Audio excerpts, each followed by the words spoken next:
Iran युद्ध की वजह से बढ़ रहा है वैश्विक संकट। भारत के सामने सबसे बड़ी चुनौतियां क्या है? नमस्कार, आप देख रहे हैं कंटाप टीवी और मैं हूं आपके साथ आरती। हर पल की बड़ी और सटीक खबर दिखाने का हमारा है वादा। तो चलिए बढ़ते हैं इस वक्त की बड़ी खबर की ओर। देखते हैं ये पूरी रिपोर्ट। दिल्ली के तेहरान हवाई मार्ग से भी 2500 किलोमीटर से ज्यादा दूर है, लेकिन इतनी बड़ी भौगोलिक दूरी के बावजूद ईरान और अमेरिका इजराइल के बीच जो युद्ध हो रहा है, उसने भारत के सामने गंभीर संकट खड़े करने शुरू कर दिए हैं। बुधवार को ईरान पर अमेरिका इजराइल के हमले शुरू होने के 12 दिन हो चुके हैं। इससे भारत न सिर्फ जियोपॉलिटिकल तौर पर प्रभावित हो रहा है, बल्कि इसके सामने गंभीर आर्थिक चुनौतियां भी खड़ी हो रही हैं। दरअसल दूरी के बावजूद भारत पश्चिम एशिया और खाड़ी देशों के साथ बहुत ही करीबी तौर पर जुड़ा हुआ है।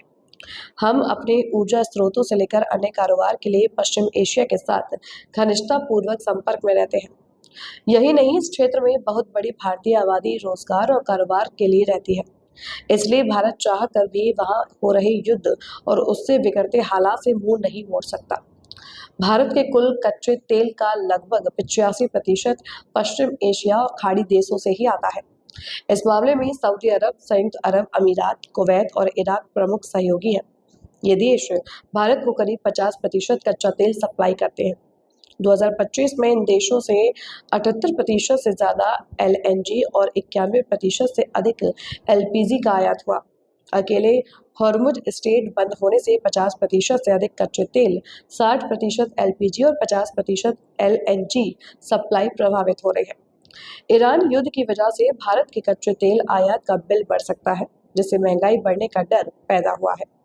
वित्तीय दबाव बढ़ने के हालात पैदा होने लगे हैं और ऊर्जा सुरक्षा पर संकट गहराने से जनजीवन बुरी तरह प्रभावित होने की आशंका पैदा हो रही है। ईरान युद्ध की वजह से भारत में पेट्रोलियम पदार्थों का सप्लाई चेन प्रभावित हो रहा है।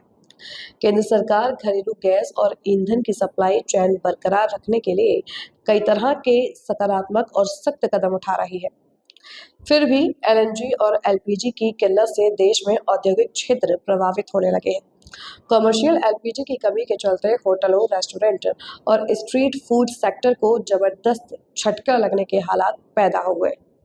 अंतर्राष्ट्रीय व्यापार पर बड़ा दबाव। ईरान युद्ध भारत के सामने सिर्फ तेल और पेट्रोलियम पदार्थों की कमी की चुनौती ही नहीं पेश करेगा। यह जितना लंबा खिंचा, भारत का आयात निर्यात पर बुरी तरह असर पड़ेगा। पूरा ग्लोबल सप्लाई चेन डगमगाने का खतरा पैदा होगा और दुनिया की सबसे बड़ी आबादी वाला देश होने की वजह से हमें ज्यादा तरह की परेशानियों का सामना करना पड़ सकता है। युद्धग्रस्त क्षेत्रों में रह रहे भारतीयों की सुरक्षा। पश्चिम एशिया के युद्ध प्रभावित क्षेत्रों में करीब 1 करोड़ भारतीय रहते हैं। जैसे जैसे युद्ध का दायरा बढ़ा है, भारत सरकार पर संवेदनशील क्षेत्रों से अपने नागरिकों को सुरक्षित निकालने का दबाव भी बढ़ रहा है। मार्च से पहले हफ्ते एक खाड़ी देशों से 52,000 से ज्यादा भारतीय नागरिकों को सुरक्षित निकाला जा चुका है। ईरान युद्ध और भारत के सामने कूटनीतिक चुनौती। पश्चिम एशिया में जारी जंग में ईरान, अमेरिका और इजराइल सीधे तौर पर शामिल हैं। ये तीनों ही देश भारत के रणनीतिक साझेदारी रहे हैं। इजराइल जहां महत्वपूर्ण रक्षा सहयोगी है, तो अमेरिका के साथ सामरिक रक्षा और व्यापारिक संबंध है। वहीं ईरान न सिर्फ भरोसेमंद ऊर्जा सहयोगी है, बल्कि चाबहार बंदरगाह की वजह से यह भारत के लिए महत्वपूर्ण कनेक्टिविटी पार्टनर भी है और इसकी वजह से सामरिक साथी भी है। इस युद्ध में भारत को तीनों ही देशों से कूटनीतिक संतुलन बनाए रखने की चुनौती सामने आई है। फिलहाल इस खबर में इतना ही। हर बड़ी और छोटी खबर की सटीक जानकारी के लिए बनी रहिए कंटाप टीवी के साथ। आप देखते रहिए कंटाप टीवी, जो खबरें दिखाई नहीं जाती असर भी करती हैं। नमस्कार।